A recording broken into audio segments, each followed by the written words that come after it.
अवधूत चिंतन श्री गुरुदेव छत्रपती शिवाजी महाराज की जय, धर्मवीर संभाजी महाराज की जय, जिजाऊ माता की जय, भारत माता की जय। विठ्ठला विठ्ठल विठ्ठल नमामि सद्गुरुं शान्तं सच्चिदानंद विग्रहं पूर्ण ब्रह्म परानंदं ईशमानंदि वल्लभं कलावज्ञ जीवोदरार्तावतारं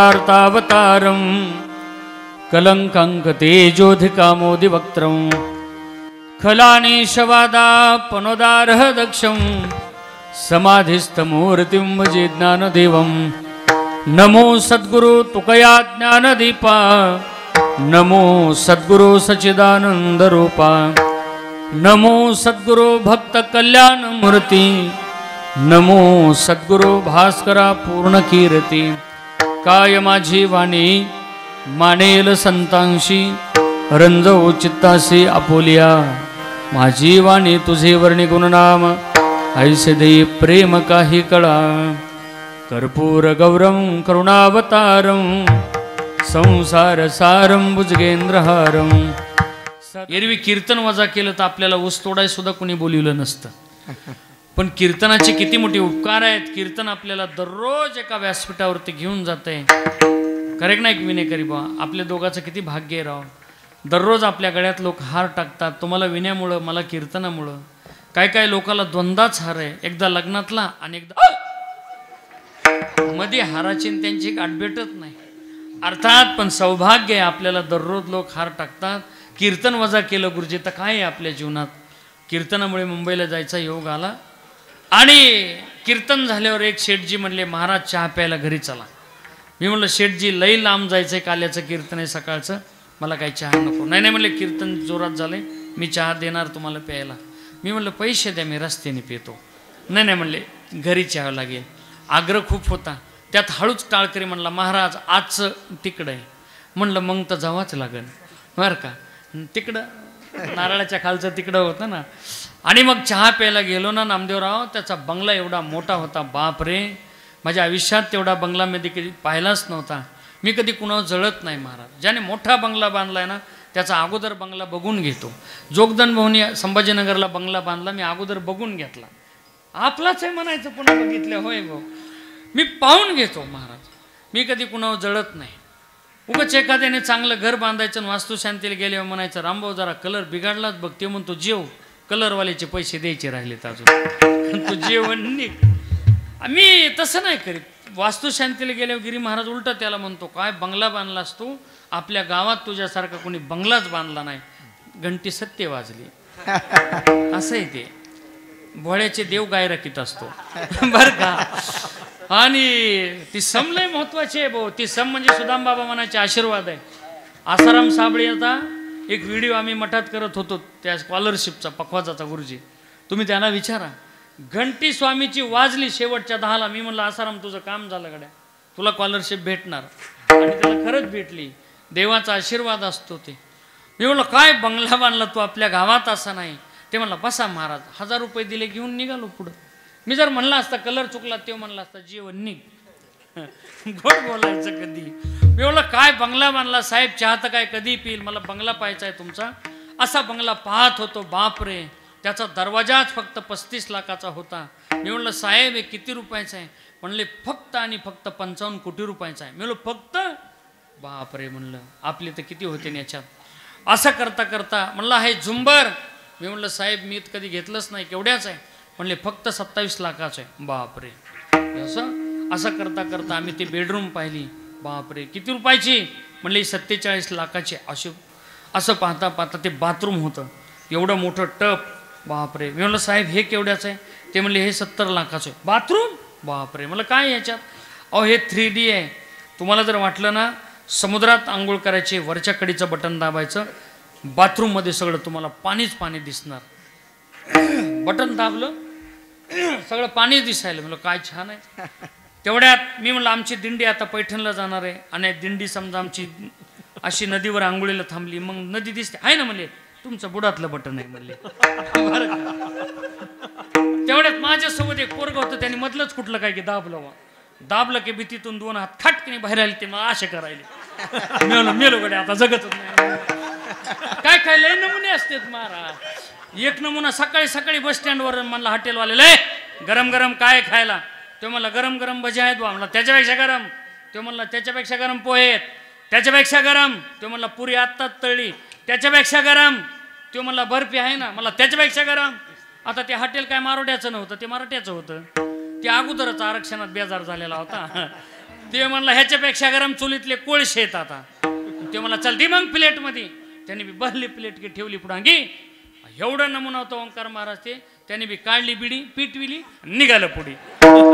माणसं लय नमुने हो, लय नमुने काय सांगायचं.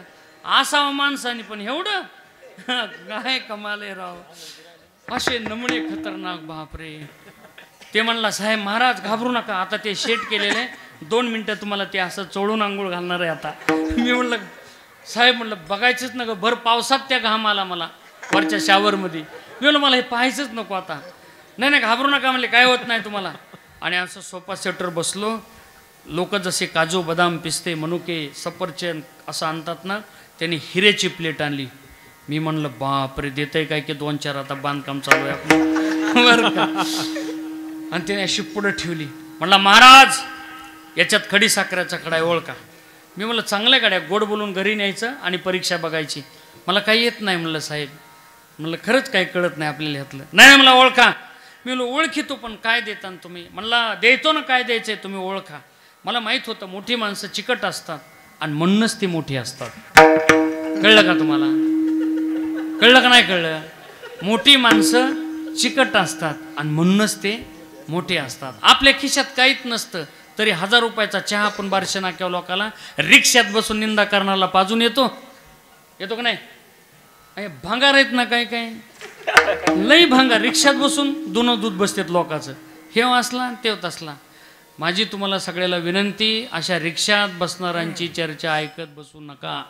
त्यांची चर्चा अरे सोनाराची बराबरी कधी भेळीवाल्याच्या दुकानदाराने करायची नसते. भेळीवाल्याने दिवसभर जरी पुड्या बांधल्या ना, सोनार दुकान वाढवायच्या टायमाला म्हणजे बंद करायच्या टायमाला एकच गिरायक लागतं. तर भेळीवाल्याचं दुकान अख्खं महिन्याभर जेवढं चलन का तेवढं एकाच दिवशी विकतो. त्याच्यामुळे लय असल्या भेळीवाल्याच्या नादी लागून उगं म्हणायचं नाही ते रिक्षात बसून फाट्यावर चर्चा करते.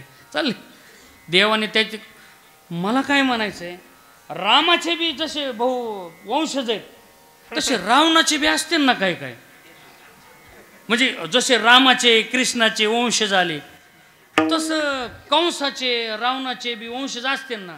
मग ते कोण वंशज, हे रिक्षात बसणारे दुसरं नाही कोणी महाराज. हो मग तुम्हाला त्या वंशजाचं ऐकून डोकं बिघडून घ्यायचंय का रामाच्या वंशजाचा ऐकून आनंद घ्यायचा आहे, तुम्ही ठरवा. विठाला विठाला विठाला विठाला विठाला विठाला विठाला विठाला विठाला. मी आणखी पुढे घेऊन जातो तुम्हाला. त्यांनी अशी हिऱ्याची प्लेट ठेवली. इथं होतो आपण. ते म्हणला महाराज यात खडी साखरेचा खडा आहे ओळखा म्हटल्यानंतर मी म्हणलं साहेब मला 10 मिनिटं द्या. ते मला 15 मिनिटं घ्या. म्हणलं इथून तिथून फर्स्ट क्लास आहे मी, मला 10 मिनिटच बास. कोणता प्रश्न किती मार्काचा आहे हे अगोदर ज्याला कळतं ना त्याला लिहायची थेरी कळत असते. प्रस्तावना किती मिनिटाची असली पाहिजे, त्यातला मधला जो गाभा आहे तो किती असला पाहिजे, समारोप कसा असला पाहिजे हे ज्याला कळलं त्याला परीक्षेत मार्क जास्त पडतात. मी पेपर तपासलेत म्हणून मला माहीत आहे बरं का. आणि मी 9 मिनिटानंतर तो खडी साखरेचा खडा उचलला गुरुजी आणि त्याच्या हातात दिला. मला घ्या. ते म्हणला महाराज हे खडी साखर नाही, हिरा. मी म्हणलं या हिऱ्याच्या हाताला हा हिरा लागूच शकत नाही.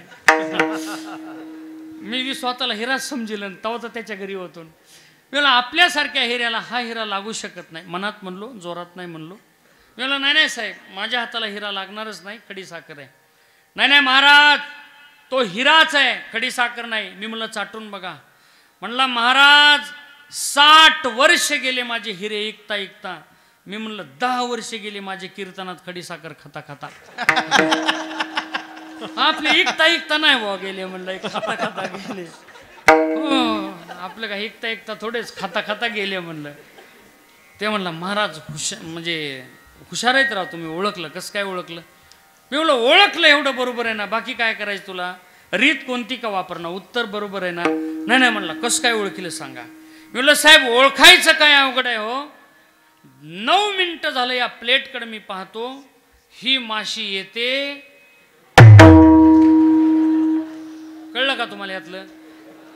आता ज्याला कळलं का ते म्हणले हो, ज्याला नाही कळलं नाही का ते म्हणले समजून चालायचं. बर्फी जास्त झाली, माजलगावकराची बर्फी बी चांगली होती. कोण आचार्य काय की एकदा आचार्यासाठी होंद्यावर टाळ्या एकदा, भारी स्वयंपाक करायला राव ते बरं का. मी बर्फी परवा दिवशी बांधून नेली घरी. हा नंबर 1 कुठे आहे आचार्य, हाय का झोपले? हाय तिथूनच हात करते. वा वा मेरी उमर तुम्ही लगे लागत नसती म्हणूनच म्हणलो. पण छान, बहुत बढिया, फार सुंदर स्वयंपाक महाराज. आणि तुम्हाला सांगतो तो म्हणला महाराज अगदी बरोबर ओळखलं राव तुम्ही, हुशार आहेत तुम्ही. म्हणलं म्हणून तर कोल्हारवाडीला दरवर्षी. आणि तेवढ्यामध्ये बघा जसं खडी साखर आणि हिरा दोन्ही दिसती सारखी, वर्म जाणे तो पारखी, तसं गारगूट आणि हिरा दिसायला सारखे आहेत पण दोघांची किंमत सारखी नाही. महाराज हे लई जरा कठीण आहे, जरा आणखी घरातलं जवळचं सांगा. महाराज म्हणले तुझ्या घरी म्हशी तर 10 म्हशी दूध डेअरीला आणि चटणी नेरीला आहे आपल्या घरी, रट्टून म्हशी येतात, बीडला दररोज दूध आहे आपलं. म्हटलं मग दही दूध आहे ना. ऐक, दही ज्याला तयार होतं त्याला दह्यात जे घुसळण केल्या जातं. तुम्हाला येतं का ताक करता? नाही येत तुम्हाला. तुला येतं का? तुला नाही येत. तुला येतं का? नाही येतं का? त्यांना येत आहे. आता या नवीन तुम्हाला येते का?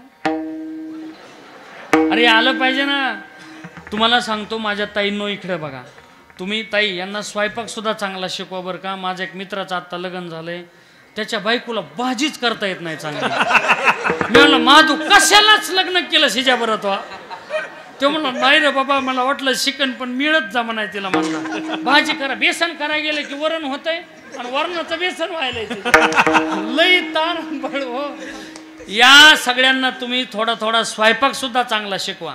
ह्या तर कीर्तनकार झाल्यावर दररोज आपण लोकांच्याच घरी जेवायला, पण लग्न झाल्यावर आपल्यालाही स्वयंपाक करून द्यायचा आहे हे डोक्यात ठेवा.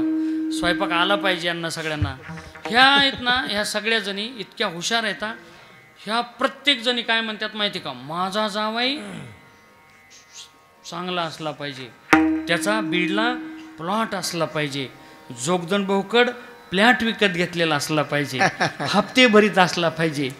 बाई अगं तुला ज्यायला तुझ्या बापाने ह्या घरी दिलं तर ते अजून पत्रे तसेच आहेत, ते अगोदर काढ, मग जावयाचं बघू आपण काय काय करायचं आहे ते.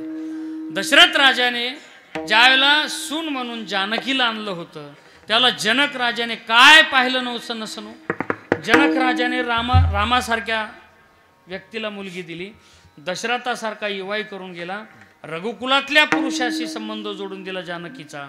पण दशरथाला सुद्धा जानकीचं चरित्र आणि भविष्य कळालं नाही, आणि जनकाला सुद्धा आपल्या मुलीचं भविष्य कळालं जर असतं तर जनकाने जानकीला तिथं दिलं नसतं. जनकाने एवढं समृद्ध घर पाहून दिलं होतं पण 14 वर्ष तिला वनवासात जावं लागलं होतं. त्याच्यामुळे वर्तमान स्थितीत तो मुलगा काय करतो हे पाहणं अत्यंत महत्त्वाचं आहे. मी आणखी तुम्हाला पुढे घेऊन जातो की पहिला काळ असा होता महाराज, पहिल्या काळात लोक लग्नात रुसायचे. काशीनाथ महाराज रुसले होते का तुम्ही? खोटं बोलू नका. मी विचारीन बरं का ताईला घरी गेल्यावर. गुरुजी चोपदार पुढे या थोडं. तुम्ही रुसले होते का? रुसले नाहीत म्हणून तब्येत फिब्येत जाम आहे बिचाऱ्याची. हो ना.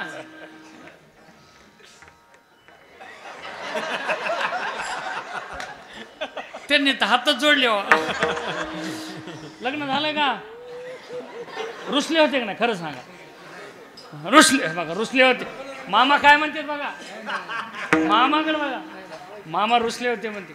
बरं हे ज्याला जुने नवरदेव रुसायचे का, हे कशामुळे रुसायचे माहिती का? रिडू. कशामुळे रुसायचे? रिडू पाहिजे, रिडू. मशी मग रेडिओ पाहिजे ना बरं का. आणि मग ते रेडिओमुळे रुसायचे. पुन्हा पुन्हा नवरदेव रुसायला लागले. कशामुळं? म्हणले गडी पाहिजे गडी. पुन्हाचे नवरदेव रुसायले. कशामुळं? सायकल पाहिजे. पुन्हाचे नवरदेव रुसायले. कशामुळं? मोटरसायकल पाहिजे. नंतरचे नवरदेव रुसायले. कशामुळं? म्हणले 4 व्हीलर पाहिजे. आताचे नवरदेव म्हणतात काहीच देऊ नका, मुलगी द्या. काळ बदलत राहिला महाराज. काळ लई अवघड आहे सध्या. हो फक्त मुलगी द्या. मी पैसे देतो, वाटलं तर श्रीहरी महाराजाकडे अगोदर देतो, पण ही करा बाबा, मला काही देऊ नका ते. आणि तुमचंच तुम्हीच दिलंय असं मी सांगतो. एवढा काळ बदलत राहतो महाराज. महाराज घरातलं सांगा, लई लांबचं नका सांगू. महाराज म्हणले दैदूत आहे ना? म्हणले आहे ना. मग एक लक्षात घे, घुसळण केल्यानंतर जे लोणी तयार होतं ना, ते लोणी म्हणजे संत आहेत आणि ताक म्हणजे तू आणि मी आहेत. विठाला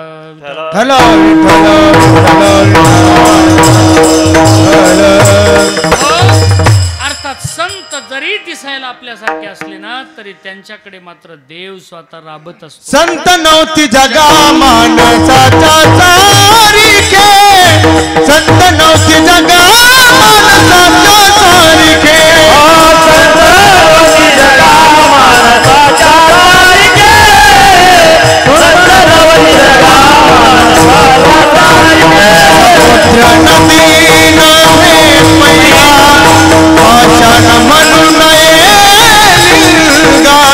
हे संत नव्हती जगा माणसाच्या सारिखे.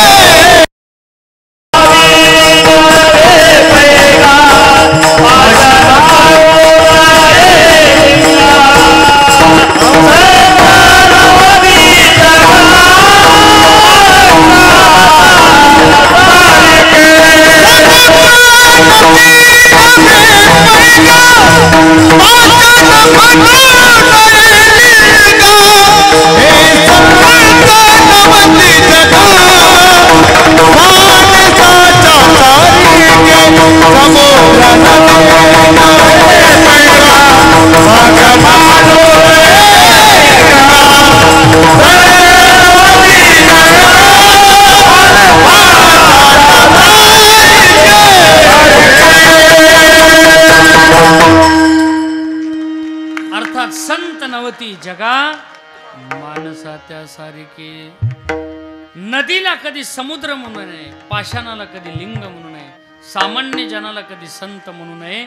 महाराज संत दोहीसी समान लेखून आहे, दोहीसी समान लेखून आहे, लोहिता समान लेखून आहे.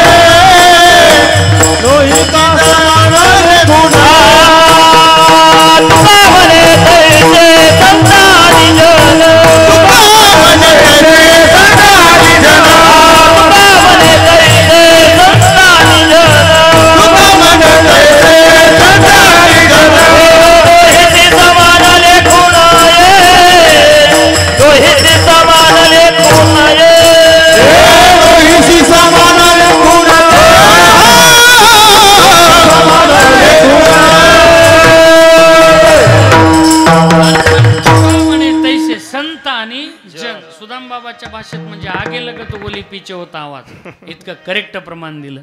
अर्थात तुका म्हणे तैसे संत आणि जन दोहीशी समान लेखू नये. महाराज आम्हाला त्या संतांकडे जायचंय. महाराज म्हणले तुम्हाला जायचंय ना संतांकडे, नक्की जा, कारण संतांच्या शिवाय देव मिळत नसतो. मी तुम्हाला सगळ्यांना विचारतो, इकडे बघा, इकडे बघा माझ्याकडे सर्वजण, इकडे बघा, बैठे बैठे सावधान, इकडे बघा, इकडे बघा, इकडे बघा, इकडे बघा, ए इकडे बघ, माझ्याकडे मेरे तरफ देखना यार, इधर देखना. असं आमच्यात नेकनूरला काय म्हणतात माहिती का, अरे हमारे तरफ देखना, इधर क्या देखता, इकडे बघ ना. तुम्हाला आपल्या देशाचे पंतप्रधान कोण आहेत माहीत आहे? कोण आहेत? अगदी बरोबर. आता मी त्यांना विचारतोय, म्हणजे आपल्या सगळ्यांना विचारतो. मोदी साहेबांना स्वतःच्या जमिनीचा 7/12, त्यांना जमीन आहे की मला माहीत नाही, पण मोदी साहेबांना स्वतःच्या जमिनीचा 7/12 जर कोर्टात सादर करायचा असेल तर त्या 7/12वर सही कुणाची लागेल बोला? का नाना? अगदी बरोबर आहे. तलाठी तलाठी जे नशे लल्लाटी ते करी पेनाने तल्लाटी. बरं का, इथं नाही ना कोणी तलाठी. बरं का, देशाचे पंतप्रधान असले म्हणून काय झालं, कोर्टात सादर करायचं असेल 7-12 तर तलाठ्याची सही आवश्यक आहे. तसं तुम्हाला सांगू का, इथं बसलेल्या सगळ्यांना, तुम्हाला जर वाटत असेल ना प्रभू दत्तात्रयांची कृपा आमच्यावरती व्हावी, तर दत्तात्रयांची कृपा जर तुम्ही मागत असाल तर तुमच्या फाईलवर आमच्या आदरणीय श्रीहरी महाराजांचीच सही पाहिजे. तरच प्रभू दत्तात्रय तुमच्यावरती कृपा करतील. अन्यथा प्रभू आपल्याकडे पाहणार सुद्धा नाहीत. कारण तुका म्हणे संत सेवा हेची देवा उत्तम, अवघे भाग्य येती घरा देव स्वैरा झालिया. तुम्ही देवाकडे जर जायचं असेल ना तर संतांच्या शिवाय. महाराज म्हणले, अरे माझ्या आयुष्यात जे असे निष्काम वृत्तीने काम करणारे संत आहेत ना, मी काय केलं माहितीये का तुला, मी तर त्यांच्यावरती विश्वास ठेवलाच ठेवला, पण सर्व भावे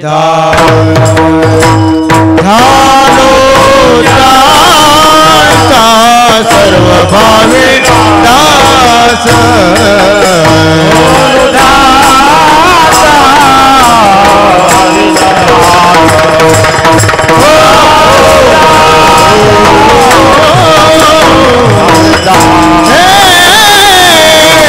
संताची पायी हा माझा विश्वास, संताची पायी हा संताची पायी हा माझा विश्वास, संताची पायी हा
असं समजू नको. सर्व भावे दास झालो त्यांचा. आपले सद्गुरू जे असतात ना त्यांच्यावरती पूर्ण विश्वास ठेवा. सद्गुरूंची जर आपल्यावरती कृपा झाली ना, आयुष्यात आणि भविष्यात काही कमी पडत नसतं. पण आपली तेवढी निष्ठा, आपला तेवढा विश्वास असणं अत्यंत गरजेचं आहे. तुका म्हणे घालू तयावरी भार वाहुआ संसार देवापायी. एकदा का तुम्ही विश्वास टाकला ना की सद्गुरू आपोआप आपले नाव कडेला घेऊन जात असतात. तुम्हाला सांगू, बंकट स्वामी महाराजांचा मठात काकडा सुरू होता चातुर्मासाला पंढरपूरला. काकडा सुरू होता, पण एका विद्यार्थ्याच्या घरी आईचं वर्षश्राद्ध होतं. त्याने घरच्यांना सांगितलं, मी स्वामीला घेऊन येतो, चिंता करू नका, तारीख काय आहे ती निश्चित झालेली सांगितली, स्वामींना आणायची जिम्मेदारी माझी. आणि तो विद्यार्थी आला आणि म्हणाला, स्वामी मी तुमची तारीख तुम्हाला न सांगता तुमच्या परस्पर विदर्भात दिलेली आहे.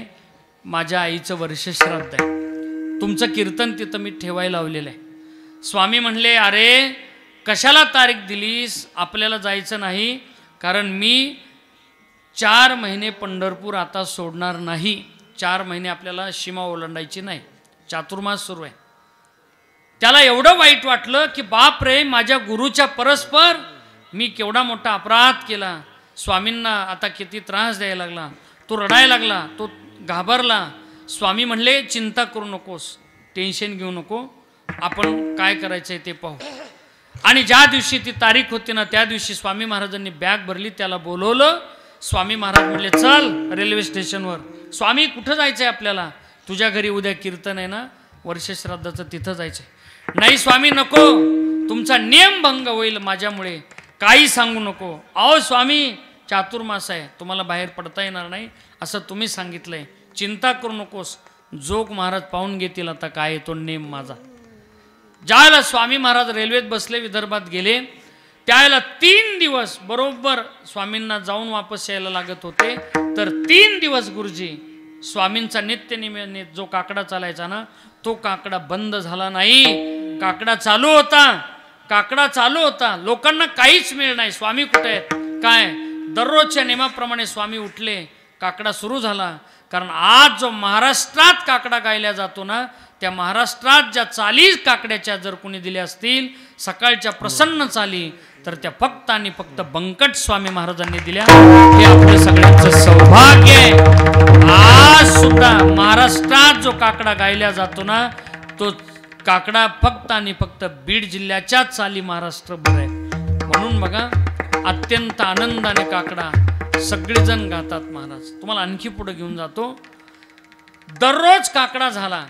स्वामी महाराज परत आले. आल्यानंतर त्यांचा नेमाचा काकडा सुरू झाला. पण 3 दिवसात छोटासा बदल झाला होता. 3 दिवस काय झालं, काकडा झाला, पण काकड्यात पांडुरंगाची आरती झाली नाही.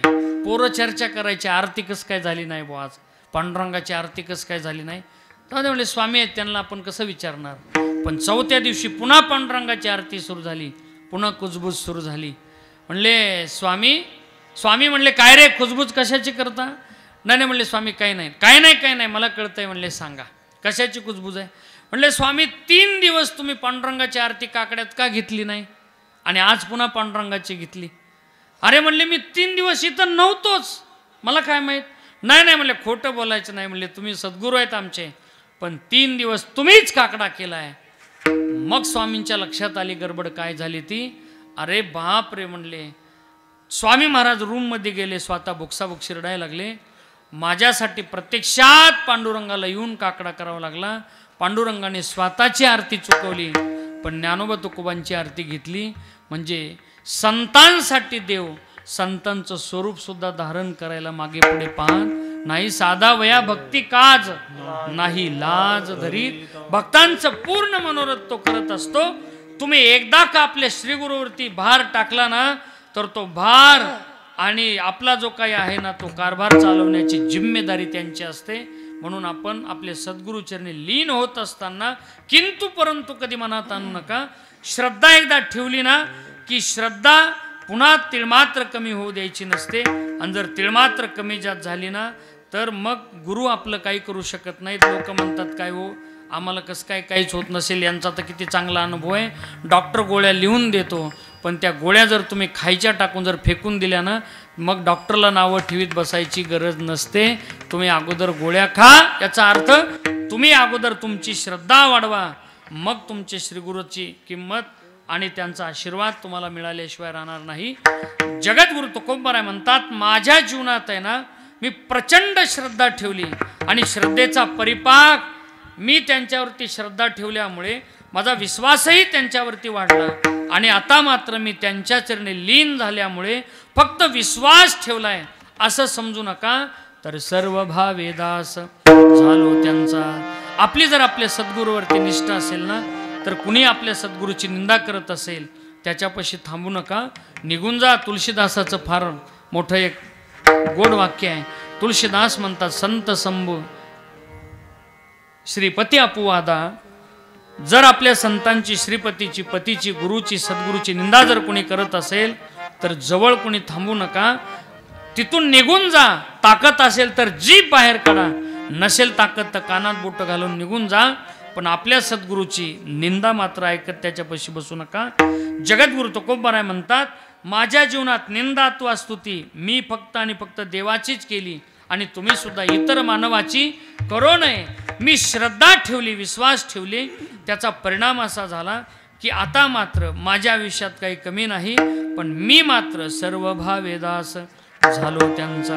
आता बघा, सर्व भावाने दास म्हणजे कसं? सर्व भावाने म्हणजे काया, वाचा आणि मनाने. माणसं काही दास होतात, सेवा करतात, काही माणसं कायेने सेवा करतात, वाचेने करतात, पण मनाने करीत नाहीत. काही माणसं मनाने सेवा करतात, कायेने करतात, पण वाचेने करत नाहीत. काही माणसं मनाने करतात, कायेने करतात, पण वाचेने करत नाहीत. काही माणसं कायेने करतात, वाचेने करतात आणि मनाने करतात. काही माणसं कायेने करत नाहीत, वाचेने करत नाहीत आणि मनाने सुद्धा करत नाहीत. मी एक एक भाव सांगतो. काही माणसं काया, वाचा, मनाने सेवा करत नाहीत म्हणजे सप्ताह सुरू झाला की त्यांचं डोकं उठतं, समजायचं काया, वाचा, मनाने ते सेवा करू शकत नाहीत. नव्हे नव्हे तिकडं फिरकत सुद्धा नाहीत. काही माणसं कायेने सेवा करतात, मनाने सेवा करतात आणि वाचेने करतात. लगेच पंगत वाढायला हजर असतात, लगेच चटाया व्यवस्थित करायला कीर्तनाच्या अगोदर हजर असतात. महाराजांनी सांगायच्या आत, नजरेच्या रोकात सगळी सेवा तत्परतेने करतात. परत स्वतःची पट्टी अगोदर काय आहे ती सप्ताची देतात. सगळं काम काया, वाचा, मनाने.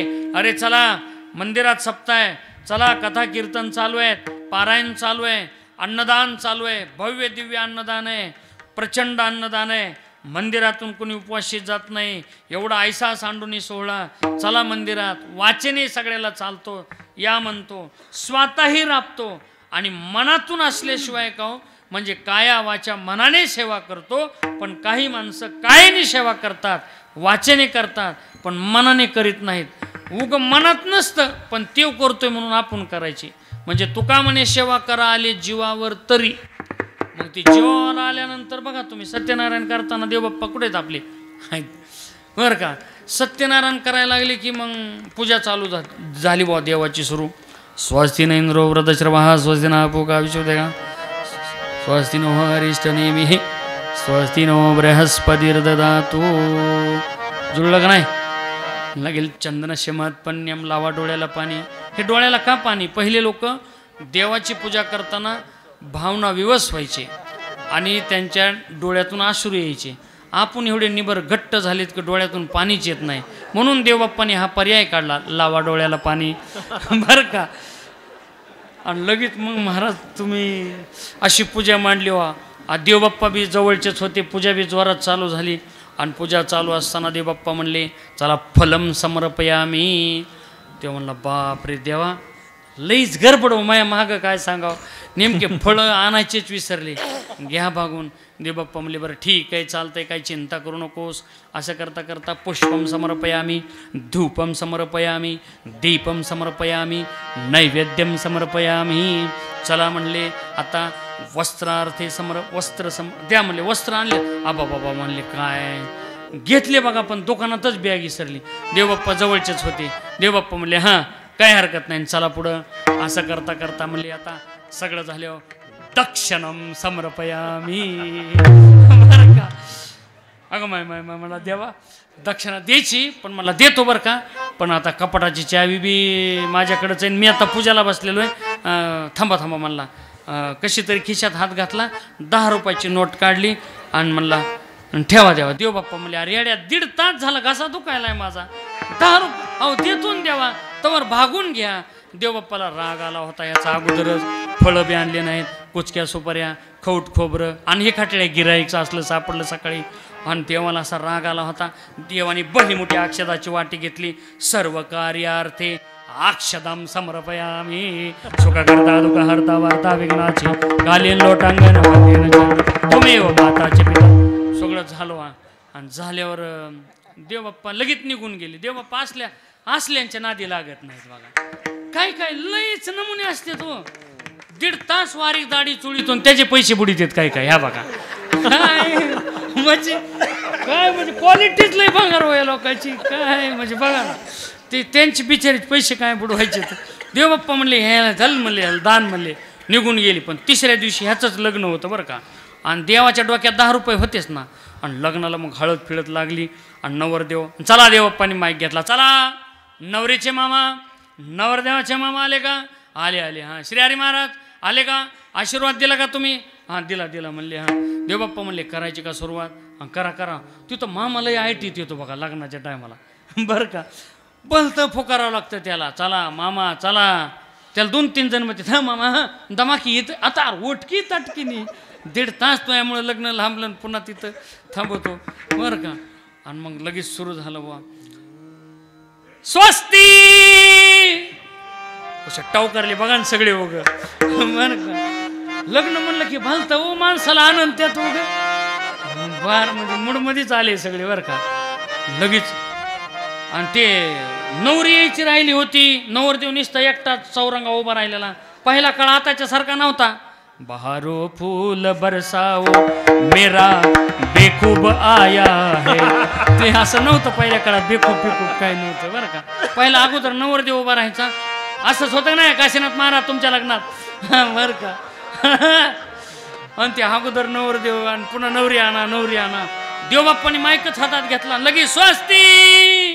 नवरदेव म्हणतो ए देवा नवरी यायची राहिली ना राव.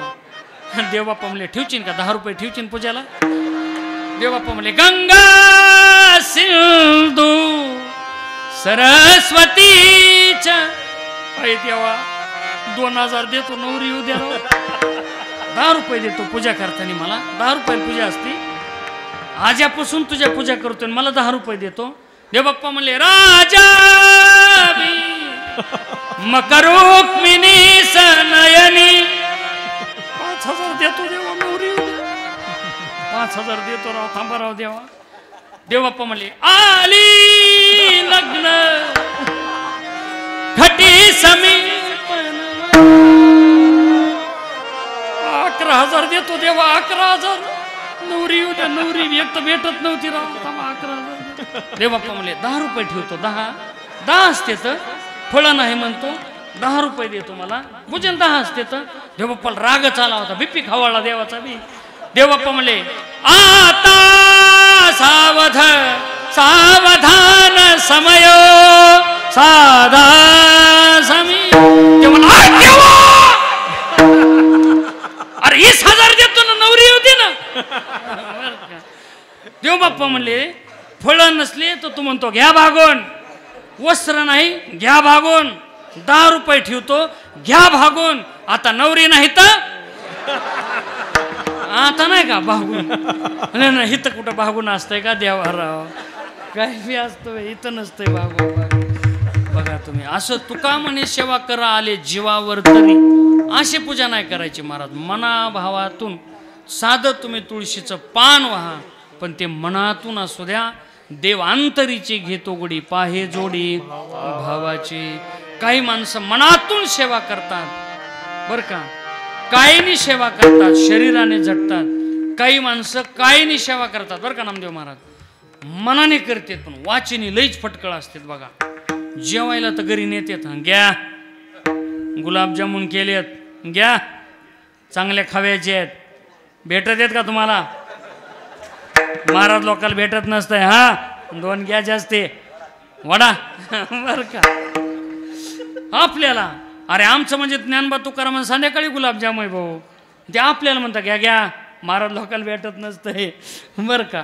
आता आपल्याला अनुभव येतो ना. महाराज एका घरी मी गेलो आणि कीर्तन झाली एक म्हातारी म्हणली माय नाना चल आमच्या घरी. मी म्हणलं नग आजी लई लांब. ती म्हणली चल माझ्या माहेरचा आहेस तू आता माहेरचा आहे चल. वजनात घेतलं मला तिने म्हणलं आता चला बा मठात मधुकरी खाल्ली म्हातारीची. गेलो आम्ही तिच्या घरी. मी म्हणलं माय म्हातारे तुला मुलं किती आहेत का. ती म्हणली तर 3 मुलं आहेत आणि 2 मुली आहेत. बापरे मग म्हणलं काय करतो तुझा थोरला जावई कलेक्टर आहे. बापरे म्हणली मग लेकरं शिकवावं लागतात. मी म्हणलं तो नाही शिकविला इनबाईने शिकविला. ती म्हणली हा तिने का होईना पण शिकविला ना. मी म्हणलं काय करतो तुझा धाकला जावाई इंजिनियर आहे रस्त्याचा. मी म्हणलं म्हणून तर खड्डे पडले काय की बरं का. म्हणलं काय करतो तुझा थोरला पोरगा? डॉक्टर आहे, सिव्हिल सर्जन. बापरे. मग भगवान बाबा म्हणायचे एक करी का पण लेकर शिकवा. मी शिकवला माझा पोरगा. बापरे. असं? हा. मग म्हणलं काय करतो तुझा दुसरा पोरगा? दुसरा पोरगा, अरे दुसरा पोरगा फार मोठा अधिकारी आहे, SP आहे, तो जिल्ह्याचा बॉस आहे पोलिसांचा.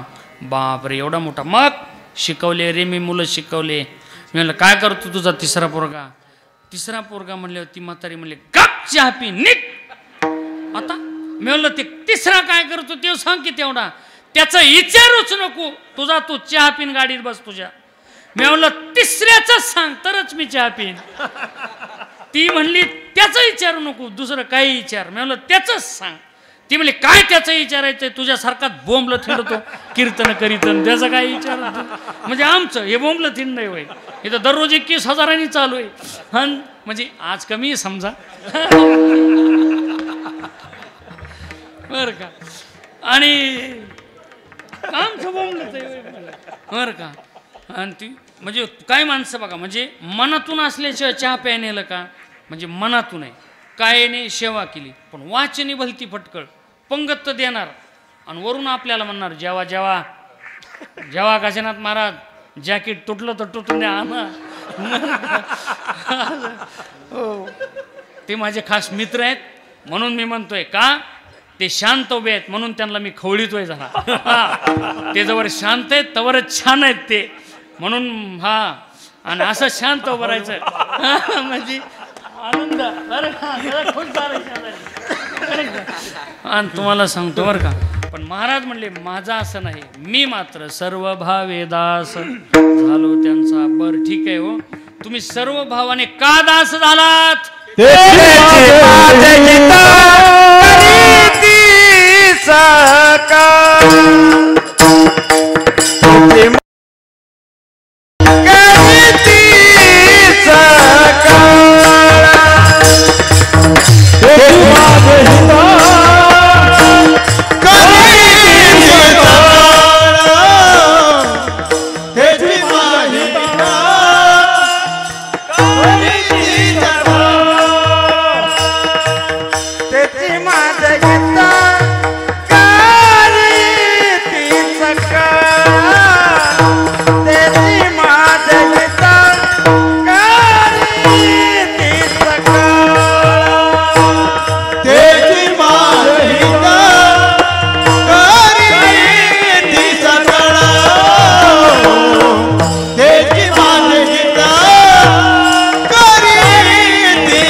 विश्वास सर्व भावे दास झालो त्यांचा.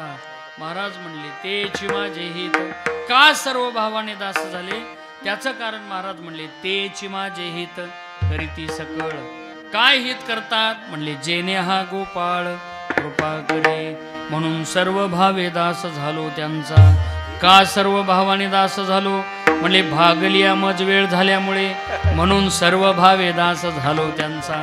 का सर्व भावाने दास झाले म्हणजे त्यांची आणि जोडे सर्वसु, म्हणून सर्व भावे दास झालो त्यांचा. का सर्व भावाने दास झालो म्हणले जगात त्यांच्यामुळेच देवाची प्राप्ती झाली.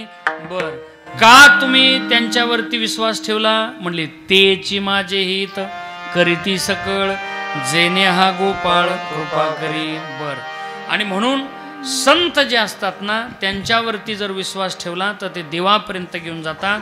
नवे नवे ते आपला भार सहन करतात. भागलिया मज वाहतील कडिये, त्यांची आणि जोडे सर्वस्व. म्हणले साधकाला भक्ती करत असताना 5 प्रकारचा त्रास होतो. म्हणले कुठला? ज्ञानोबराय म्हणतात सारसाही विगडता, ओये वावणी वत्स काढिता, ना भनंग दौडिता भांडियावरुणी, माये पुडुनी बालक काळे नेता एकुलते एक, होय का उदक तुटता मी. 5 प्रकारचा त्रास होतो. साधकाला भक्ती करत असताना चांगलं ऐका. जे साधक आहेत ना त्यांनी ऐका, बाधक जे असतात त्यांनी हे नेम नाही पाळले तरी चालतात.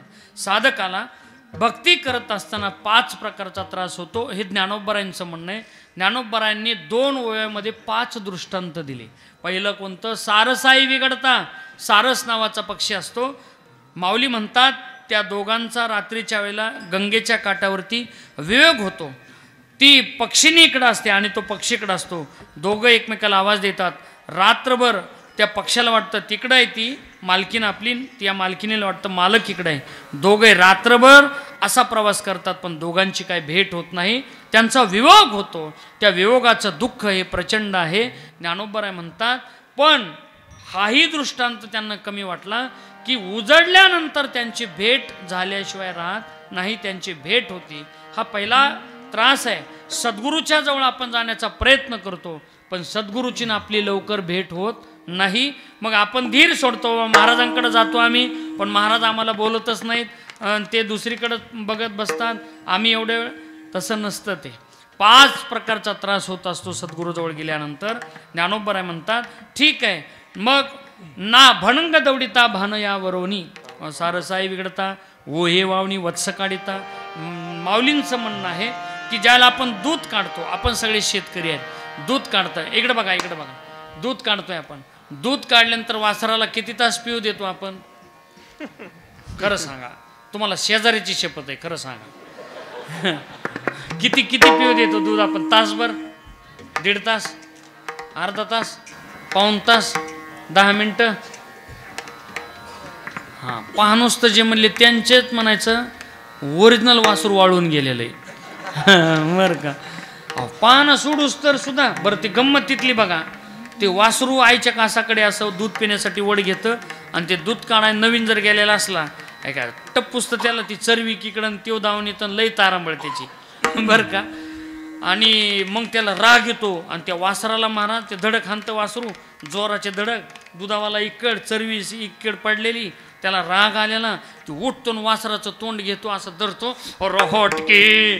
तुम्ही बघा तुम्ही, म्हणजे आहे गुरुजी, फार खतरनाक असते ते. बर, म्हणले वासराची गाईची जर ताटातूट केली तर ज्ञानोबराय म्हणले तरी ते वासरू मरत नाही. वासरू गवत वैरण खाऊन जगल पण ते मरणार नाही. ओ हे वावणी ना बनंग दौडिता भानयावरुणी. म्हणले 7 दिवसाचा एक माणूस उपवाशी. आमचे सुदाम बाबा गोड सांगायचे 7 दिवसाचा एक उपवासी आणि तो आला. पंगत चालू होती. नानासाहेब आले का, काकासाहेब आले का, रावसाहेब आले का, भाऊसाहेब आले का, तात्यासाहेब आले का, सगळे साहेबच लोक होते. म्हणले बापूसाहेब कुठं बसले? आलेत म्हणले, यायला लागलेत. आणि सगळे असे बसले पाटावरती. रांगोळ्या काढलेल्या होत्या, छानपैकी उदबात्या लावल्या होत्या, निरंजनी पेटवलेली होती, एका एकाला हार घातलेला होता. आता लगेच पुंडली झालं आणि तेवढ्यात एक जण 7 दिवसाचं उपवास होतं आणि ते बळत जाऊन बसलं पंक्तीला. आणि बसल्यानंतर काय काय ना बघा तुम्ही, फार काय काय मंगल कार्यालय ज्या ज्या गावात आहेत ना, बरं का, मंगल कार्यालयवाले यांना अनुभव असेल. काय काय लग्नातले ना ते कुणाकडचेच नसते, फक्त पंक्तीचे असते. बरं का, कुणाचं लग्न असू द्या हयात जेवायला एक जण म्हणलाय कुणाचा आहे रे तू? ते म्हणला मी नवर देवा काढलाय. म्हणला पागल आहेस काय? त्याला म्हटलं चुकलो काय की आपलं? ते म्हणला नाही नाही नवरी काढला. मोर कायस काय? हे वर्ष श्राद्धाचं जेवण आहे वाट. मग इतके हे असतात खतरनाक महाराज. त्याला भूक लागली होती, येऊन बसला असं जेवायला. आणि बसल्यानंतर लगेच पत्रिका चेक केली. म्हणले अरे तुझं नाव नाही कसं काय बसला? ओ जीवदेव म्हणला साहेब लई भूक लागली 7 दिवसापासून. वाट. बाबा म्हणायचे असा अर्धा चंद्र दिला. अर्धा चंद्र म्हणजे कसा असा हात केला आणि मानगुटा असं धरलं आणि त्याला उचललं, दाराच्या बाहेर काढलं, दरवाजा लावला आणि जेवायला बसली. सांगतो ते असं जेवायला नावं ठेवायला लागले. बाबा म्हणायचे टिचकुल्या पाडून, रामारी बाबा म्हणायचे टिचकुल्या पाडून जेवायला लागले. असं नख बुडवायचे, खराब आहे बाजूला सारायचे. मग बाबा म्हणायचे ह्या सगळ्यांना जरी त्याने जीव घातलं नसतं आणि त्या एकट्याला जीव घातला असतं ना, ह्या सगळ्याला जीव घातलेलं पुण्य त्याच्या एकट्याच्या जेवणात मिळालं असतं, यांच्याने नाही. कारण तो खरा भुकेलेला आहे. भुकेल्याशी द्यावे अन्न. जो भुकेलेला, ज्याला गरज आहे ना त्याला देत जा, ज्याला गरज नाही ना त्याला दिलं ना ते उमास काढीत असते, त्याला करपट ढेकरं येत असते. म्हणून ज्याला खरी गरज आहे, जे काम करतात ना त्यांना द्या. इतर ठिकाणी तुम्ही देऊन जर वाटूळ अन्नदानाचं करत असाल ना, तिथं देऊ नका. इथं या, इथं अन्नदान करा. इथं लाखो लोक वर्षभरात जेवून जातात. नवे मला वाटतं सप्त्यात या 8 दिवसात 2-4 लाख लोक जेवून जातील. आणि काल या दिवशी वेगळे 2-4 लाख पुन्हा. इतकं जेवण, इतका महाप्रसाद महाराज. इथं दान द्या. इतर ठिकाणी झोळीत टाकलं ना तर तेही अन्नदानच आहे, पण इथल्या झोळीत टाकणं म्हणजे हे प्रत्यक्षात दत्तात्रेयांच्या झोळीत आहे महाराज. आणि म्हणून तुम्ही या झोळीत टाका. ही झोळी तुम्हाला असा आशीर्वाद देईल की तुमची आयुष्याची आणि भविष्याची झोळी कधीच रिकामी राहणार नाही. म्हणून या झोळीमध्ये तुमचा असा हात असू द्या. देव तुम्हाला त्या झोळीतून देत असताना तुम्हाला असा हात करावा लागेल. आणि म्हणून तुम्हाला सांगतो की प्रभू दत्तात्रेयांची झोळी आहे. या झोळीतला आशीर्वाद हा माणसाचं आयुष्य आणि भविष्य सुधरत असतो बरं का. आणखी पुढं तुम्हाला घेऊन जातो की महाराज म्हणले माझ्या जीवनात आहे ना आता मात्र सर्वस्व त्यांचं आहे, पण त्रास होतो. मग त्या ज्याला बाहेर काढलं तो काय उपवाशी राहील का? तो पुढच्या गावात जाईल, मधुकरी मागल, पण तो मरणार नाही. ज्ञानोबरायांना पुढचं उदाहरण घ्यावं वाटलं. म्हणले कुठलं? म्हणले माये पुढोनी बालक काळे नेता एकुलते, वैशीच्या शेवटी एकचिते होय वांजुटी, मग मोहाचे त्रिपुटी नाचू लागे. इतकं महाराज दिवसानंतर मुलगा झाला. किती मुलगा महाराज, गोड आणि सुंदर. मग आनंद झाला. आनंदाच्या भारामध्ये सगळ्यांना त्याने बर्फी पेढे वाटायला सुरुवात केली. पण काय झालं बाबा म्हणायचे बऱ्याच दिवसांनी मुलगा झाला, बारसं झालं आणि तेरसं बी करावं लागलं. म्हणजे तो मुलगा मायेपुढून बाळक काळे नेता एकुलता एक मुलगा देव घेऊन गेला. मग ठीक आहे, आई वडील रडतात, पण माऊलींचं म्हणणं आहे वर्ष 6 महिन्याने त्या दुःखातून ते बाहेर येतील, पण ते जाणार नाहीत. हेही दुःख कमी वाटलं. आता शेवटचं उदाहरण दिलं. होय का उदक तुटता मीन, मीन म्हणजे मासा, उदक म्हणजे पाणी. पाण्यातून मासा बाहेर काढला तर पाण्याला माशाशिवाय जिवंत राहता येत नाही. तसं सद्गुरूपासून जर भक्त आणि साधक बाजूला गेला तर त्याला जिवंत राहता येत नाही, म्हणजे त्याची भक्ती कडीला जात नाही. अशी अवस्था आपली ज्या दिवशी होईल ना त्या दिवशी आपल्याला तो ईश्वर, ते संत आपल्यावरती कृपा करतील. पण एवढ्या त्रासातून आपल्याला पुढे जावं लागेल. पण ठीक आहे, मला तोही त्रास सहन झाला माझ्या आशीर्वादाने गुरुच्या. पण आता मात्र बर ठीक आहे महाराज, असे जे संत आहेत तुम्ही त्यांच्या प्रती तुमचा भाव काय आहे? तुका मने शेष सेविना मडी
म्हणे शेष शेवीन झाकली मोठ सवा लाखाची असं आहे ते. आणि तुका म्हणे शेष शेवीन आवडी वचन ना मोडी बोलिले ते. महाराज म्हणले मी त्यांचं वचन मोडणार नाही. उष्ट खाईन याचा अर्थ मी वचन मोडणार नाही. आणि म्हणून आपले गुरु महाराज जे करतात ना ते आपण करणं याला उष्ट खालणं म्हणायचं. सद्गुरू बंकट स्वामी महाराज काकड्याचं भजन करत होते. आपण भजन करणं हे त्यांचं उष्ट खाल्ल्यासारखं आहे. आपले गुरु महाराज ज्ञानेश्वरीचं पारायण करतात. आपण पारायण करणं त्यांचं उष्ट खाल्ल्यासारखं आहे. आली मुखा वाटे अमृत वचने उत्तीर्णता नोहे येणे जन्म असते. उष्ट कसं खायचं एका मिनिटात सांगतो आणि लगेच थांबतो. एकदा काय झालं उष्ट खायचं म्हणजे काय काय प्रथा एवढ्या विचित्र असतात की त्या गुरु महाराजांनी भला मोठा खेंदा करून घ्यायचा आणि नाही सरला की म्हणायचा शिष्य जी लेव मेरा प्रसाद है बहुत अच्छा है और नहीं खाना चाहिए लेकिन शिष्य को खाना पड़ता है. मैं कभी ऐसा खाता नाही. मला आवडत नाही. सुदाम बाबा म्हणायचे असं खायचं नाही रे कुणाचं उष्ट कधी बरं का. आणि एक ठिकाणी मी गेलो त्या महाराजाच्या शेजारी जेवाय बसलो बरं का. पवार बाबा जेवाय बसलो आणि ते महाराजांनी काय केलं त्यांना दही आलेलं होतं. मी माझं जेवण इतकं रंगात आलं होतं गुरुजी काय खास टेस्टी जेवण चालू होतं. त्या महाराजांनी काय केलं दही खाता त्यांनी असं त्यांचाच हात त्या दह्याच्या वाटीत बुडीला असं केलं. मला म्हणले महाराज घ्या दही लई छान आहे. मी म्हणलं द्या तुमचा प्रसाद आहे. मी बी घेतलं पण ते महाराज बोलायला गुंतलं की मी माझं ताट गुंडाळलं. ते म्हणले महाराज झालं. मी आलो तुमचा प्रसाद आला की तृप्तीच झाली हो आपली. ते बरं का म्हणलं इतका प्रसाद मिळाल्यामुळं आनंद वाटला. त्यांना फार छान वाटलं मी तसं म्हणल्यावर. मग मी लगेच माझं उरकलं. पण उष्ट खायचं आहे ना तुम्हाला कसं खायचं मी सांगतो. तुम्हाला रामायणातलं सांगतो 1 सेकंदात आणि लगेच इकडे येतो वापस. राम राज्याभिषेक झाला बरं का. आणि राम राज्याभिषेक झाल्यानंतर रामप्रभू म्हणले नामदेव महाराज रामप्रभू म्हणले हनुमंतरायाला हनुमानजी तुमच्या पार्टीला आपल्याला जेवण द्यायचंय. नाही म्हणले आपल्या पार्टीला जेवण द्यायचे इलेक्शन झालंय आता. नाही म्हणले द्यायचंय म्हणले आपल्याला जेवण. मग आता हनुमंताची पार्टी म्हणजे कोण बोला वानर सगळे. हनुमानजी म्हणले देवा हे एवढं सोपं नाही आमच्या पार्टीला जेवण देणं. तू जा मला जेवण द्यायचंय म्हणले. मी काय सामान्य आहे का अरे मी समर्थ आहे. सगळ्या तुझ्या 18 पद्म वानर आहेत देवा देतो जेवण तू जा. आता हनुमानजी आहेत ते अशा डोंगरात गेले आणि डोंगरात आता इथं रामायण चालू आहे बरं का. पवार महाराजाचं रामायण अत्यंत गोड असतंय. त्यांना बसवीत जा अधूनमधून काशीनाथ महाराज. हां ते म्हणते बरं हेच हे आहे का आता सकाळी पारायण चालू आहे माझ्याच असते म्हणजे डबल पदूर आहे का आमच्यावर. आणि तुम्हाला सांगतो आणि मग हनुमानजी असं डोंगराव गेले आणि डोंगराव गेले म्हणजे जो आपल्याला जागत झालं त्या कोपऱ्यातलं. ते म्हणलं असं महाराज आपल्यालाच आवाज देते काय की बरं का. मला झोपी जाणारी माणसं लईच आवडत आहेत बघा. असे खास माझं त्यांच्या म्हणजे असं प्रेमच जडतं महाराज.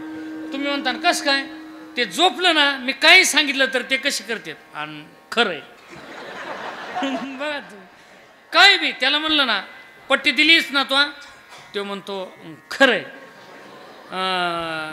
पट्टी दिलीस का नाही बहुतेक दिली नाहीस वाटतं तू चेहरा सांगतोय तो म्हणतो तुमचं खरं आहे. तू दररोज 3 टाइम दिसतोस पंक्तीला तुमचं खरं आहे. तू मूर्ख आहेस का जाना ते तर तुमचं अगदी खरं आहे बरं का. म्हणून मी झोपलेले माणसाला प्रसन्न असतो महाराज बरं का.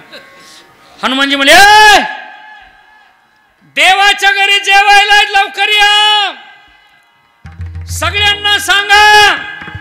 आता 18 पद्म महाराज असे पळत आले आणि जी रामप्रभूने मंडप दिला होता इतका गोंधळ सुरू झाला. रामप्रभूने हनुम्या अरे ह्यांना जीव कसं घालायचा आता. ते म्हणले देवा मी म्हणलो होतो तुम्हाला ह्यांच्या नकारावर नादी लागू. ह्यांना नाही दारू पाडली तरी बटन दाबणार आहेत आपलंच हे.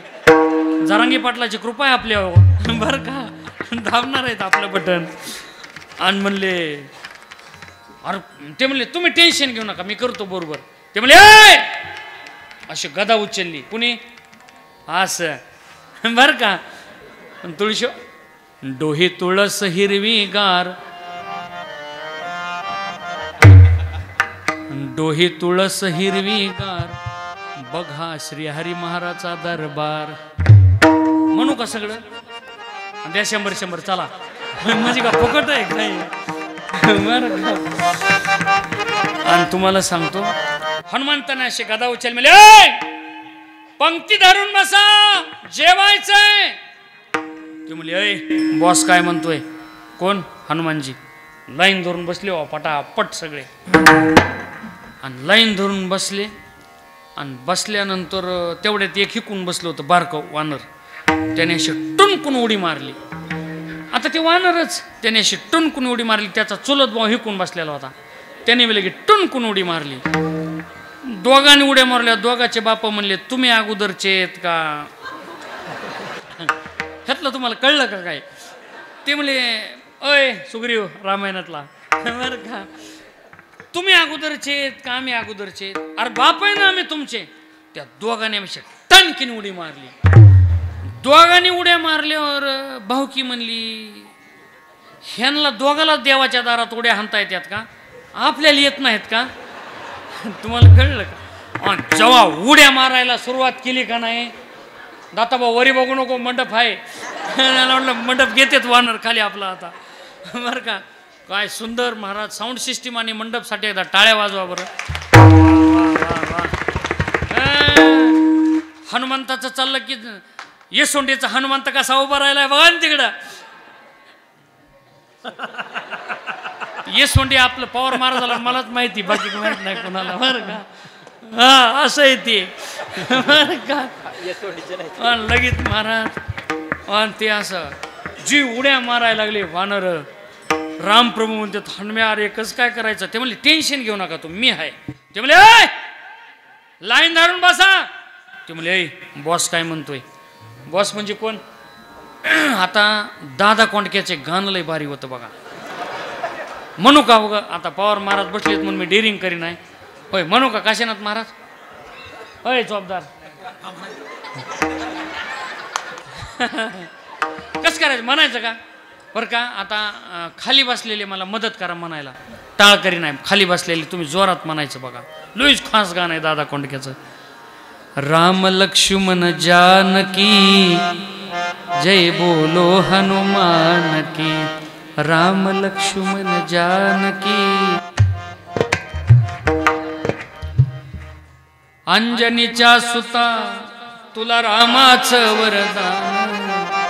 एक मुखाने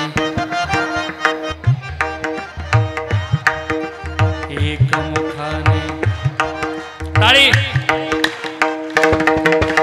अंजनीच्या सुता तुला रामाचं वरदान. अंजनीच्या सुता तुला रामाचं वरदान. एक मुखाने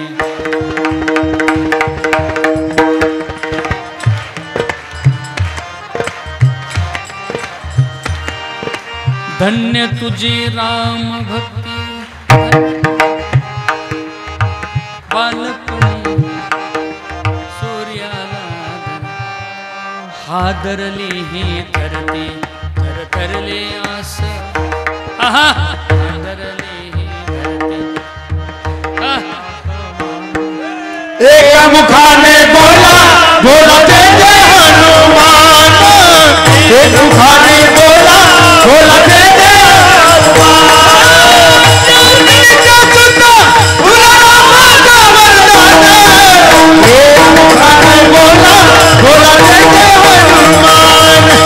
एक मुखाने बोला बोला जय जय हनुमान. जय श्रीराम. जय श्रीराम. जय जय श्रीराम. जय जय श्रीराम. ते म्हणले बॉस काय म्हणतोय बघ. बॉस म्हणल्यावर तर पंक्ती धरले बा. आता पहिल्यांदा पंक्तीत काय आवडतात बोला. काय वाटतात पहिल्यांदा पंक्तीत. अगदी बरोबर पत्रवळ्या. आता पत्रवळ्या म्हणजे काय गुरुजी आताच्या काळातल्या नव्हत्या. जुन्या कल्याण महाराज त्या पत्रवळ्या पानाच्या. आणि वानराच्या डोक्यात हे पत्रवळी म्हणजे पानं म्हणजे खायचा कार्यक्रम त्यांचा. राण्याचा पाला खाय रा.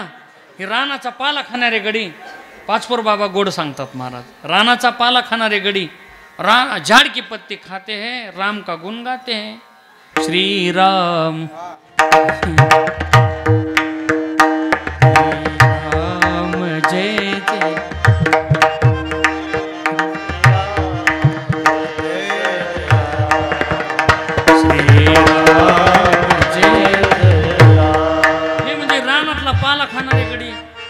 पत्रवळ्या तर पहिल्यांदा खाल्ल्या महाराज यांनी. ते म्हणले रामप्रभू म्हणले हनम्या पत्रवळ्या हाणल्या ह्यांनी. ते म्हणले अशी गदावर केली. म्हणले वानरांनो, अरे पत्रवळ्या खायच्या नसतात, पत्रवळ्या वाढलेलं खायचं असतं. ते म्हणले बॉस काय म्हणतोय खाली ठेव बरं का. मग आता पहिल्यांदा पत्रवळ्यावर काय वाढते बोला? मीठ. मस्केत आहे मीठ.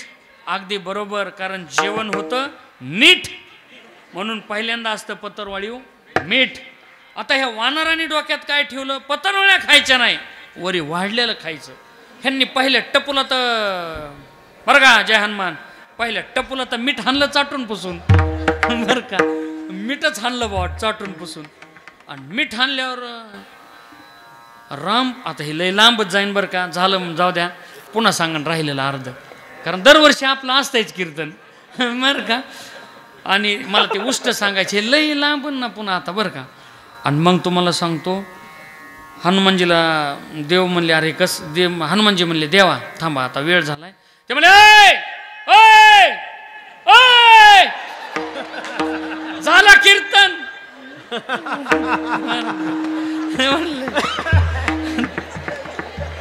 ते इकडे बघा माझ्याकडे, हे 2-4 जण त्याला डवचिणारे लय खुश झाले बघा. किंवा आनंदच वेगळा महाराज. टाळ वाजित आणि नेहरू तोडायचा आनंद खतरनाक महाराज. कोणताच कीर्तनकार होय गुरुजी, कोणताच कीर्तनकार टाळ करायचा नेहरू लहानपणी नीट राहिला नाही.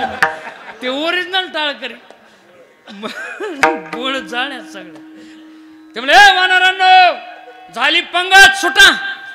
आता जाताना काय चर्चा रंगली. ते म्हणला काय वाढलं होतं पत्रवळे होते, कसलं लागत होतं? ते मला गप आपल्यासाठी अमेरिकन मागिलं होतं. मीठच हाणलं ह्यांनी चाटून पुसून बरं का. आता पंगत VIP बसली. VIP उष्ट कसं खायचं ते सांगतो मी. जाऊ दे आता लांबलं तरी काय करता, आपलंच कीर्तन आहे आज आपलंच मंदिर आहे आज. महाराज मगाच म्हणले कीर्तनकार आपला, मंदिर आपलं, पंगत बी आपली. त्याच्यामुळे मी मगाच सांगितले 4 वाजता करणार आहे बरं का. आणि मग तुम्हाला सांगतो लगेच VIP पंगत बसली. कोण? रामप्रभू आहेत, विश्वामित्र आहेत, वशिष्ठ आहेत बरं का, दशरथजी आहेत. बऱ्यापैकी लोकांचं ध्यान नाही उदाहरणाकडे. दशरथजी नव्हते तवा बरं का. रामराज्याभिषेक झाल्यानंतरची गोष्ट आहे. आणि मग हे सगळे बसले. वाढायला जानकी आहेत, आईसाहेब आहेत वाढायला. आता हनुमानजीच्या डोक्यात आलं आज मी मालकाचं उष्ट खाऊ शकतो. म्हणले कसं? आपल्या गुरु महाराजांना पहिला घास उचलू द्यायचा त्यांच्याच ताटातला, आणि आपल्या पत्रवळीवर आपण वाढलेलं, म्हणून आमचे सुदामबाबा पंक्तीला जेवायचे बरं का. पहिला घास आपल्या गुरु महाराजांनी उचलला ना स्वतःच्या ताटातला, लगेच आपण आपला घास उचला. आपल्या सद्गुरूचं उष्ट खाल्ल्यासारखं आहे महाराज लगेच. आणि तुम्हाला सांगतो राम प्रभू म्हणले बास मी आज हनुम्याचं उष्ट खाणार. हनुमानजी म्हणाले मी आज माझ्या प्रभूचं उष्ट खाणार. राम प्रभू हनुमानजीला म्हणले हनुमानजी बसा. नाही नाही म्हणले देवा तुम्हीच बसा, तुम्ही मालक आहेत आमचे, तुम्ही बसल्याशिवाय आम्ही नाही बसत. नाही नाही आज माझ्या घरी पंगत आहे. नाही बाबा म्हणले कुठं बी असले ना तुम्ही मालक आहेत आमचे, तुमच्या घरी असा नाही तर आमच्या घरी असा, नाही तर लोकांच्या घरी असा, आम्ही तुमचे शिष्य आहेत, तुम्ही आमचे मालक आहेत, तुम्ही अगोदर घास घ्या. रामप्रभू म्हणले हे हनुमानजी असं ऐकणार नाहीत. पहिला घास रामप्रभूने असा उचलून मुखात घातल्या बरोबर हनुमानजीने काय केलं? रामप्रभू म्हणले इजा बिजा तिजा, दुसऱ्या घासाला मी त्याचं उष्ट खाईन म्हणले. पण हनुमानजीने काय केलं? स्वतःच्या पत्रवळीवरचा घास उचलला आणि लगेच देवाच्या पुढची पत्रवळी उचलली आणि झाडावरती जाऊन बसले. देवा तुमचं उष्ट खाण्याचा अधिकार आम्हाला आहे, पण आमचं उष्ट मात्र तुम्हाला खाण्याचा अधिकार नाही. तुम्ही आमचे मालक आहेत, याला उष्ट म्हणायचं. आपल्या सद्गुरूंना जे आवडतं ना ते आपण करा, आपण त्याचं उष्ट खाल्ल्यासारखं आहे. ज्ञानेश्वर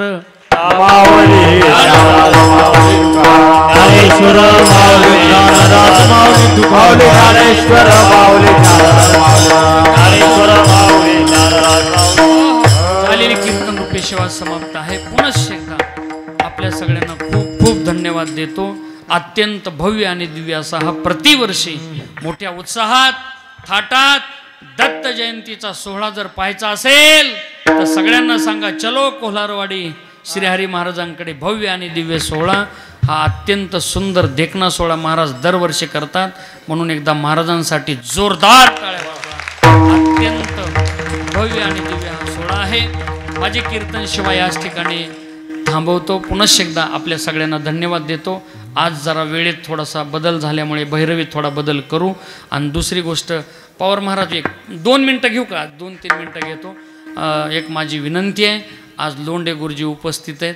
मी तुम्हाला गुरुजी पकवाज वाजवा म्हणत नाही, तुम्हाला थंडीचा त्रास देत नाही. तुम्ही बसल्या बसल्या माईकमध्ये बोल म्हणा, ओंकार महाराज वाजविते जरा. आणि आता रेल्वे इथून जाणार आहे, एकदा रेल्वे कशी वाजते ते सुद्धा नाही. गुरुजी नाही, तुम्ही वाजवून दाखवा. आणि गुरुजी असं नाही, हे तर उभं राहा तुम्ही माझ्याजवळ 2 मिनटं. ते काय तिकून महाराज म्हणले उठवा गुरुजीला. गुरुजी तुम्ही नुसतं असं माईकमध्ये बोल म्हणा, आणि गुरुजीचे बोल शिष्य आवाज काढणार पकवा जातो. दाताभाऊ सिस्टीम चांगली असं आहे ते बरं का. गुरुजी उठा ना, म्हणजे अर्ध पाकिट तुमच्यातलं मला द्या पुन्हा बरं का. गुरुजींनी महाराष्ट्रात आज हजारो मृदंगाचार्य दिलेत महाराज. एकदा गुरुजींसाठी टाळ्या वाजवा. अत्यंत सुंदर. 1-2 मिनिटात बरं का टाळकरी. तुमची माफी मागतो सगळ्यांची. नामदेव महाराज गुरुजी आज उपस्थित आहेत. खरं म्हणजे एवढे मोठे दिग्गज, आणि त्यांचंही मन मोठं आहे. नाहीतर कीर्तनकाराच्या कीर्तनाला जायचं म्हणजे आज भारत पाकिस्तान आहे सगळं. हो ना, पण त्याला काय येतं आणि ह्याला काय येतेच चाललंय सगळं. पण तुम्ही आज आलात, अत्यंत सुंदर आणि छान. आता गुरुजी ते 2-3 परण म्हणतील. आणि आमचे ओंकार महाराज बीडचा बुलंद तोप, बुलंद आवाज, कोलारवाडीच्या दत्त मंदिरातली बुलेट ट्रेन, आमचे ओंकार महाराज. अत्यंत 2 मिनटं.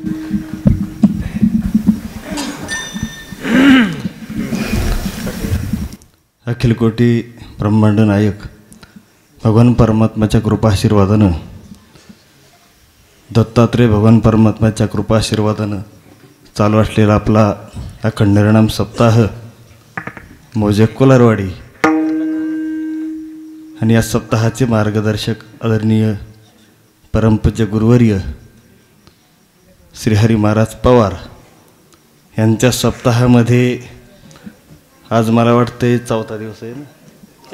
हां, 3ऱ्या दिवसाची कीर्तनरूपी सेवा आमचे परममित्र आदरणीय रामायणाचार्य सद्गुरू व्यंकट स्वामी महाराज संस्थानचे आमचे आदर्श कीर्तनकार प्राचार्य आमचे परममित्र नाना महाराज कदम यांनी गोड अशी या ठिकाणी कीर्तन सेवा केलेली आहे.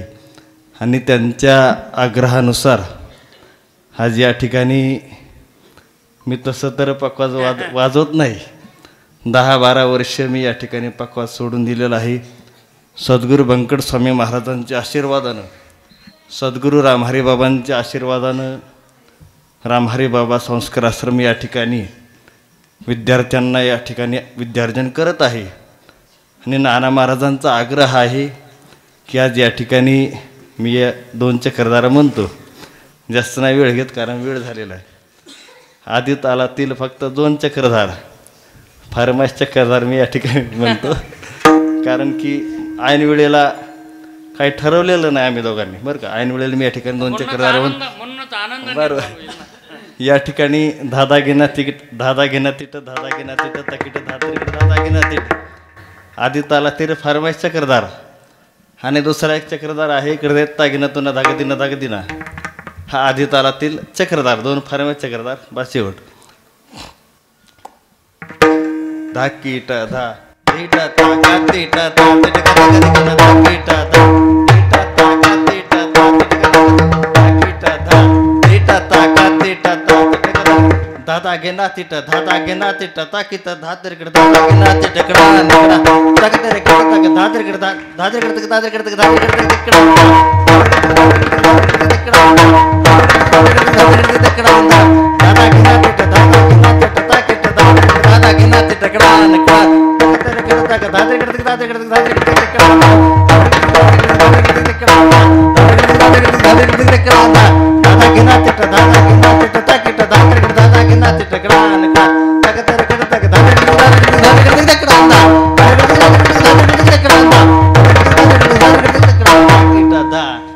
ताका तेटा ता तेटा ता तेटा ताका तेटा ता फक्त शेवटचा चक्रधार आहे फार चक्रधार आहे करताय तागे ना तो नधा कधी नधा कधी नधा तागे तारा नधा दाते करते दाते करते दाते करते दाते करते दाते करते दाते करते दाते करते दाते करते दाते करते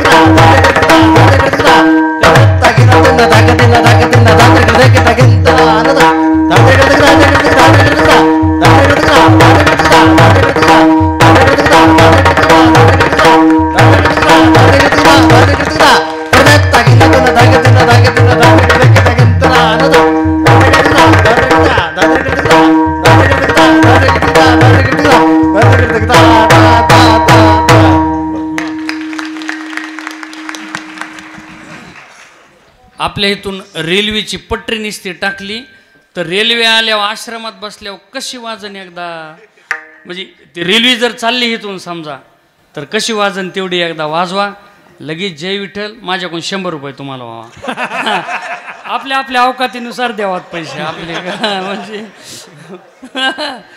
हा जरा आवाज आता बघ ते सुरुवातीला अगोदर रेल्वे टांग टांग घंटी वाजते तसा अगोदर हा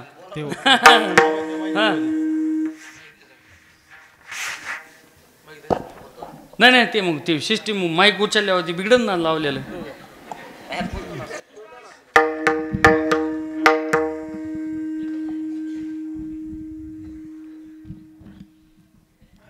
हॅलो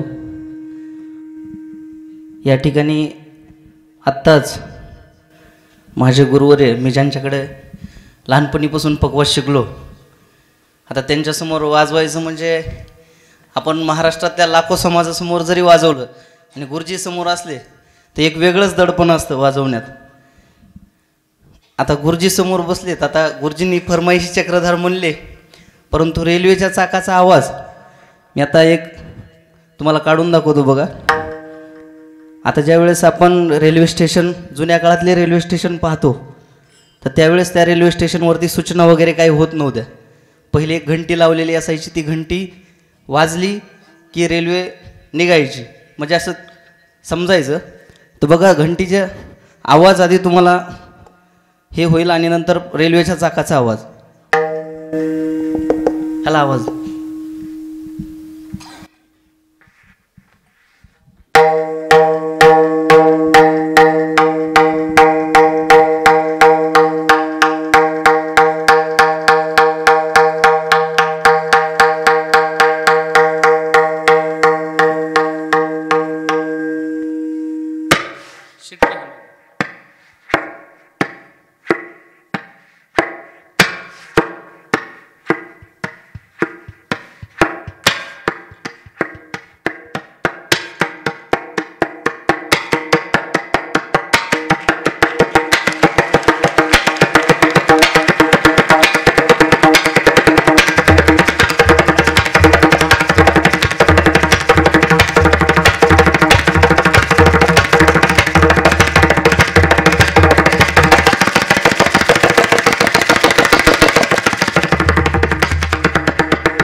राहिलेलं नंतर आता विठ्ठल जय जय जय विठ्ठल जय जय बोलिलेले करुणी देवा पुढे करा क्षमा अपराध महाराज तुम्ही आ नाही चाळ